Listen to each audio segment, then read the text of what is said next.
Ganda dito. Yung view ng mga buildings. Maraming mga nakatambay. Nagpipiknik ata sila.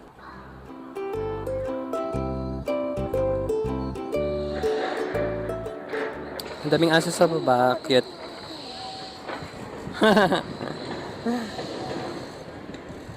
Yung mga cute. Ito na yung Hong Kong na view na sikat. Ang ganda, no? Hindi ko alam kung saan yung exact. Bakit ba natin hinahanap si Joy? Let's enjoy here. So yun guys, nandito lang kami sa may view ng mga building and hindi ko sure kung magmamangkok pa kami after nito. Pero maaga pa naman. Actually 4:40 pa lang and marami pa kaming magagawa mamaya. Magre-rest din kami ng maaga later kasi tomorrow we're going to Macau and yeah, mag-prepare tayo papunta doon.